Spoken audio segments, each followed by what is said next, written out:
US President Donald Trump says countries are lining up to join a naval coalition to reopen the Strait of Hormuz, but so far none of them are actually confirmed they're joining. And that gap between Washington says how allies are responding is quickly becoming one of the biggest diplomatic stories of the US-Israel war on Iran. Speaking at the White House on Monday, Trump said numerous countries had told him they were preparing to send ships to secure the Strait of Hormuz. That's the narrow waterway between Iran and the Arabian Peninsula where roughly 1/5 of the global oil shipments normally pass. Shipping there has been heavily disrupted since the US and Israel launched strikes on Iran on February 28th. And Iranian forces have targeted vessels moving through the strait. Trump says multinational naval coalition could reopen the route. According to him, some countries have already moving ships towards the region. But when reporters asked which countries had agreed to participate, Trump declined to name them.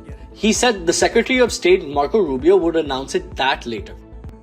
We strongly encourage the other nations to get involved with us and get involved quickly and with great enthusiasm. I have that from a number of them, and I'd like to say their names, but frankly, I don't know if they would want me to or not, because maybe they don't want to be targeted. But I say, wouldn't matter if you're targeted or not, because this is a paper tiger that we're dealing with now. It wasn't a paper tiger 2 weeks ago, it's a paper tiger now. Over the weekend, Trump publicly called on several countries to contribute warships. He specifically mentioned China, France, South Korea, and the United Kingdom. He later expanded that request to all countries that depend on oil passing through the Strait of Hormuz, including NATO members. The idea is that countries most affected by disruptions in the Gulf energy supply should help secure the shipping route. But there's a major problem. So far, no country has confirmed it will send warships. In fact, several governments have already ruled it out. Countries including Australia, Japan, Spain, Poland, Sweden have all said they have no plans to send military ships. European leaders are also being cautious. Germany's defense minister Boris Pistorius said Berlin would not take part in military operations, although it was open to diplomatic efforts to ensure safe passage through the strait. German officials also stressed that the conflict has nothing to do with NATO. Was erwartet die Welt, was erwartet Donald Trump von einer, sagen wir mal, einer Handvoll oder zwei Handvoll europäischen Fregatten dort in der Straße von Hormuz zu leisten, was die machtvolle amerikanische Navy dort alleine nicht hinbekommen kann? Diese Frage stellt sich mir, und bevor wir eine Entscheidung treffen außerhalb des NATO-Gebiets, übrigens wäre dazu sowohl ein internationales Dach notwendig als auch ein Bundestagsmandat. Das würde ich mir sehr gut überlegen, bevor wir diesen Schritt gehen, und ich sehe ganz klar dafür keinerlei Veranlassung, das zu tun. Es ist nicht unser Krieg, wir haben ihn nicht begonnen, wir wollen diplomatische Lösungen und ein schnelles Ende. Aber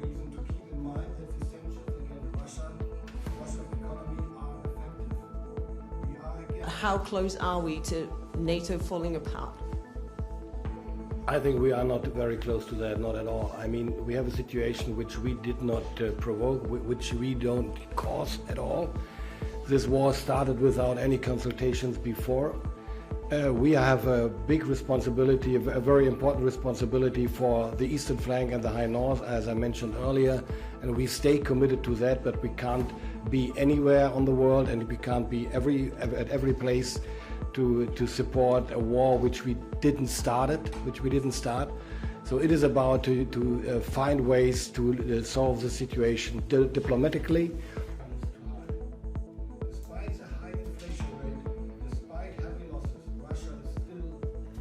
We are ready to ensure safe passage through the Straits of Hormuz diplomatically. However, there will be no military participation. We stand by our commitments and we are fulfilling our alliance tasks, particularly on NATO's eastern flank and in the high north. In other words, they don't see this as a NATO mission. The United Kingdom has also drawn a clear line. Prime Minister Keir Starmer said Britain would not be drawn into a wider war. However, he said the UK is discussing whether its mine hunting drones already deployed in the region could help clear sea mines if necessary. But ultimately, we have to reopen the Strait of Hormuz to ensure stability in the market. That is not a simple task. So we're working with all of our allies, including our European partners, to bring together a viable collective plan that can restore freedom of navigation in the region as quickly as possible and ease the economic impacts. As to what the precise options are, as I say, mine hunting systems of ours are already in the region. We've already spoken about what we can do in relation to anti-drone capability, but this isn't just about what the UK can do, it's about how we play a part in bringing others together behind a viable plan. So that's where we're at the moment. Firstly, we are working with others to come up with a credible plan for the Strait of Hormuz to ensure that we can reopen shipping and passage through the strait. Let me be clear, that won't be, and it's never been envisaged to be, a NATO mission. That'll have to be an alliance of partners, which is why we're working with partners both in Europe, in the Gulf and with the US. It's important that we continue that. It is not straightforward, and you could see that historically when there have been other conflicts that have affected the straits. But I do think that working with others, including the US, is the way to go forward. And I had a perfectly good discussion with President Trump about that yesterday. And of course, as you'd expect, I mean, we are talking to the US at all levels, all of the time. The Strait of Hormuz is then a separate discussion, and it is a discussion. We're not at a point of decisions yet, and I want to really stress that. France appears slightly more open to helping. Trump said he had spoken to French President Emmanuel Macron, who he suggested might support efforts to secure the strait. Have you been speaking with the French President Macron about the coalition to reopen the Strait of Hormuz? Yeah, I have spoken to him. He's been, on a scale of 0 to 10, I'd say he's been an 8. Not perfect, but it's France. We don't expect perfect. Are you confident that France will help with the reopening of Strait of Hormuz? Yeah, I mean, sure. I think he's gonna help. I mean, I'll let you know. I spoke to him yesterday. I don't do a hard sell on them because my attitude is we don't need anybody. We're the strongest nation in the world. We have the strongest military by far in the world. We don't need them. But it's interesting. I'm almost doing it in some cases, not because we need them, but because I want to find out how they react. Because I've been saying for years that if we ever did need them, they won't be there. Not all of them, but they won't be there. I was very surprised with the United Kingdom, because the United Kingdom, 2 weeks ago, I said, why don't you send some ships over? And he really didn't want to do it. I said, you don't want to do it. We've been with you. You're our oldest ally. And we spend a lot of money on NATO and all of these things to protect you. But Paris has not confirmed sending ships. Instead, French officials have talked about possibly expanding a European maritime mission designated to protect shipping, but only when the situation stabilizes. Another reason allies are hesitating is simple. They say they still don't understand the plan. Several European governments have said they want more clarity from Washington about the strategic goals of the war before committing to military action. Germany's foreign minister asked a basic question many allies are now raising. What exactly is the plan? Wir wollen zunächst einmal von Israel und den Vereinigten Staaten von Amerika erfahren, wann sie ihre militärischen Ziele im Iran erzielt haben wollen. Wenn wir davon eine Vorstellung haben, dann glauben wir, dass man in eine nächste Phase hineingehen muss, nämlich eine Phase, dass eine Sicherheitsarchitektur für diese gesamte Region, und zwar mit den Anrainerstaaten, definiert werden muss. Und das wird sicherlich dann auch erfordern, dass man in diesem Rahmen mit dem Iran ins Gespräch kommt. Without clear objectives, many governments appear reluctant to join military missions in one of the world's most dangerous waterways. Asian partners are also moving carefully.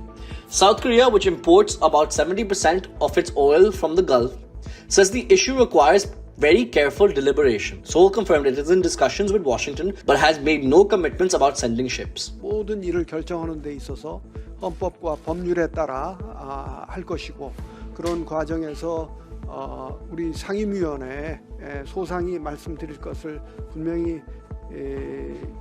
여기서 다시 한번 말씀을 드립니다. 파견한 거고, 청해부대는 국방부 훈령으로 파견한 건데 다 파병 그 자체에 대해서는 미국 측과 논의가 있었느냐에 대해서 저로서는 지금 현재로서는 답변 드리기가 참 곤란하다는 말씀을 드립니다. Japan has also signaled that the threshold for joining a military mission in the region would be extremely high. まだ求められておりませんので、仮定のことにはお答えしにくうございます。日本政府として必要な対応を行う方法を現在検討中です。もちろん日本の法律の範囲内でございますけれども、どのように日本関係船舶およびその乗員の命を守っていくか、何ができるかということを検討中でございます。While Washington tries to build support, Iran says it will continue its operations. Iranian Foreign Minister Abbas Araghchi said Tehran is ready to keep fighting wherever it may lead. از کشورهای دیگه میخوان بیان کمک بکنن بهشون برای اینکه تنگه هرمز همچنان باز بمونه، که البته از نظر ما باز هست، فقط بسته است به روی دشمنان ما، به روی کسانی که به کشور ما تجاوز ناجوانمردانه را انجام دادن و متحدینشون.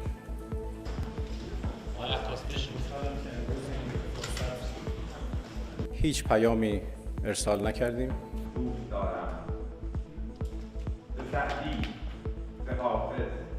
تقاضای آتش بس نداریم، ولی این جنگ باید خاتمه پیدا بکنه به صورتی که دیگر تکرار نشود.